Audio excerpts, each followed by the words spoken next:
So Sam took a pretty creepy turn by the end of the first season. He had a collection of sorts. Right, yeah. Did you know originally going in that he was going to be taking that darker turn? I'll skip you. Neil's going to come join you. No, that's okay. Sit down here. Yeah, I mean, I knew off the top. It was a big secret on set, actually. Nobody knew who the... So nobody knew who the killer was? Who the killer was. And so I had to lie to all my... So you knew, but nobody else Yeah, knew? yeah. Oh, okay. But And why did you know, Chris? because he told me. Okay. But no, everyone else was told that they don't know and it might change. So the story on set was, we're not sure yet. And everyone got the little close-up of, after they think that they're the killer. And somebody else would, so it went around. They were very...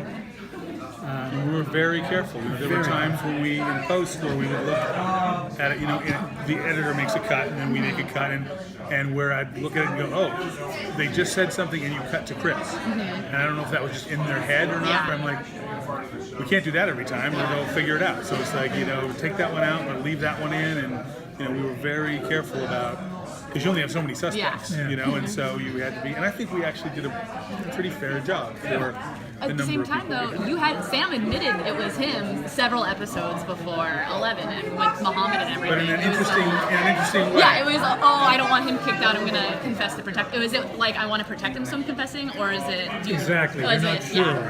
Because that's when I was like, maybe it is Sam. Like he's flying under the radar. He's this nice guy protecting everything. So that's when raised my suspicions of Sam was right then. I love that you thought he was a nice guy, because he played a nice guy really well. He did until seriously. As soon as he's like, no, it was me, I did it, and I was like, did anyone even pick up on that?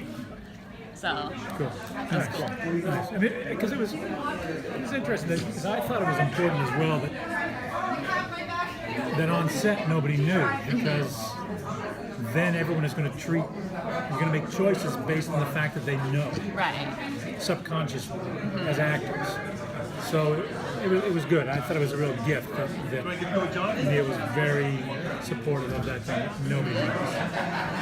So it was a good place to be. So the big question is, what can you tell us about season 2?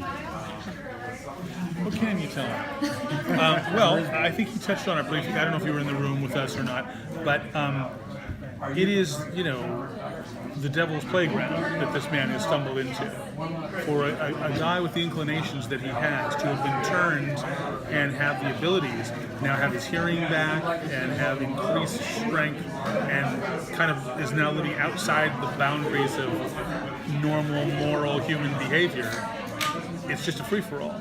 So we've created a kind of Garden of Eden for him, where for everybody else it's hell on earth.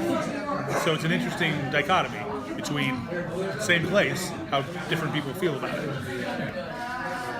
Yeah, he's having a great time. There's no problem.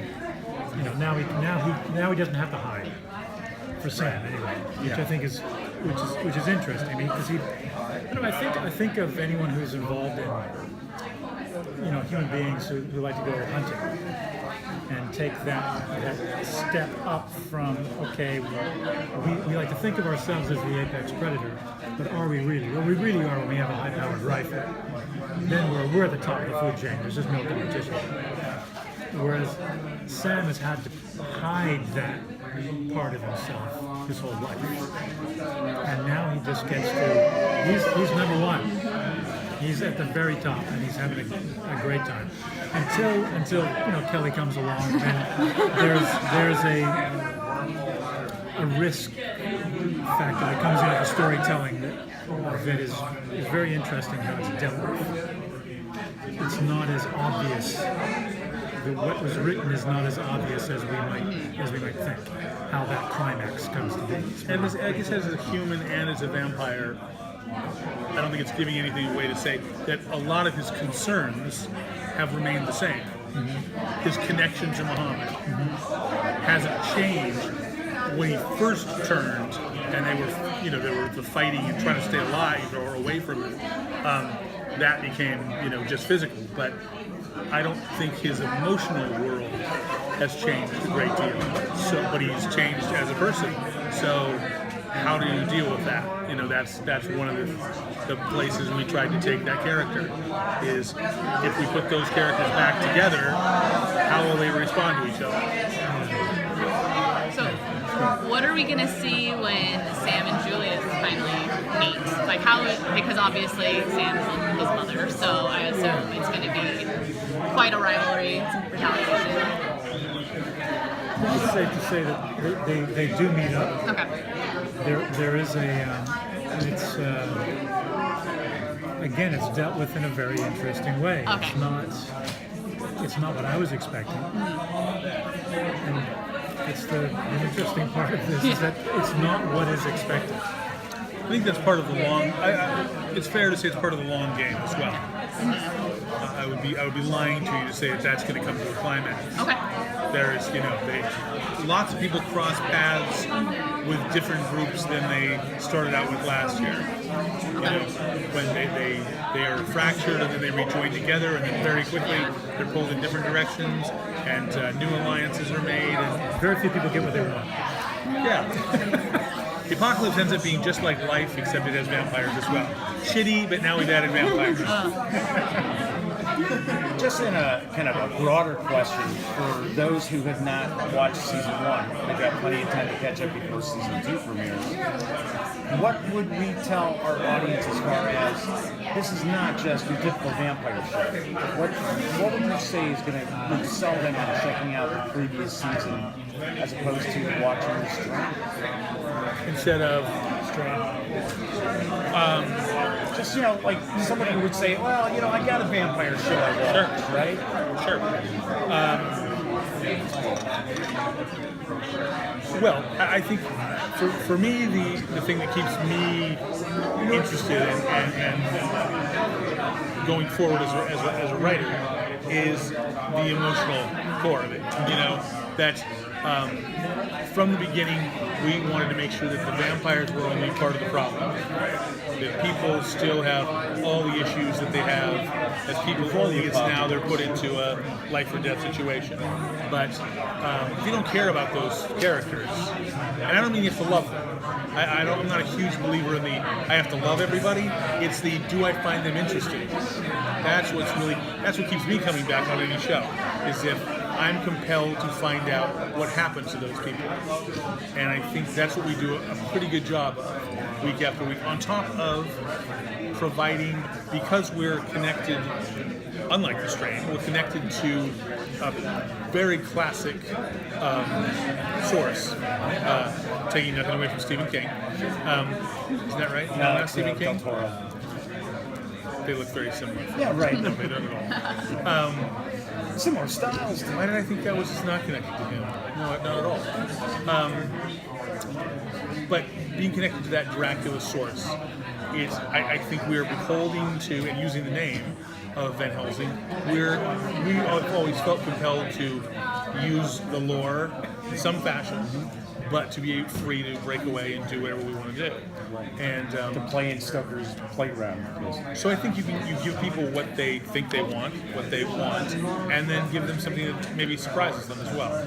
Take them into a place that they think, oh, I didn't think this was going to be as emotional as that, or that there would be any laughs, or So the more you can do that, make them surprised and care about the character. That's why I think the actors don't play it tongue in cheek. They play it very very much like everything's life or death, and I think that's different than a lot of vampire work I've seen in the last 10 years or so. So I think that would give someone hopefully enough stuff to say this is different than what I'm used to. Fantastic. I have one more quick question. Just because Kelly said she was 6 months pregnant when you guys started shooting. Yep. Does that play into the story at all, or is Vanessa not pregnant at all? She's not pregnant. Okay. She's not at all. Okay. No. In fact, I just wanted, you I guys think hide it? we do. Okay. Sci-Fi found out within a couple of weeks that 2 different stars. Winona Earp. Yeah. And I think we were the second. And they went, what are you kidding me? you know, and so they So were. yeah, they're writing it into Winona Earp. So I was They curious. did, and yeah. so with us, they were like, "Yeah, you know, we really need a vampire-killing woman who's not pregnant." So, you know, not having the ability of like Scandal, they have large purses and Yeah, you you can't know, put a and clothes shoot basket through in front of a them. Coke bottle most of the time. Yeah. You know, it was hard to find a way to camouflage that. Great stunt double. That's Yeah. Great stunt double. Holly Rosinski was amazing. She doubles so perfectly. Yeah.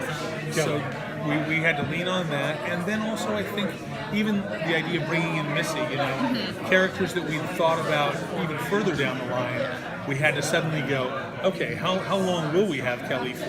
Yeah. And how will we retell this story? Because we found out like about 4 days before we were supposed to pitch to the network, here's the story. And Chad very underplayed, hey guys, guess what?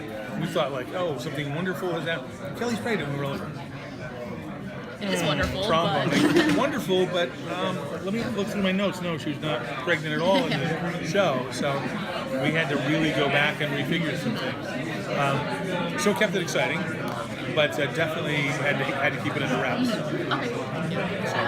You can watch for the times where you go, I will. Yeah. I'm going to be looking for it Yeah, it'd be now. kind of fun. oh look, she found a big coat. Awesome. So luckily the winter and that sort of thing helped. Yeah, it it. helps. Yeah. It's like, yeah, Awesome. I think Don't turn sideways. all the shots. ever. Always come toward the camera. All right. I think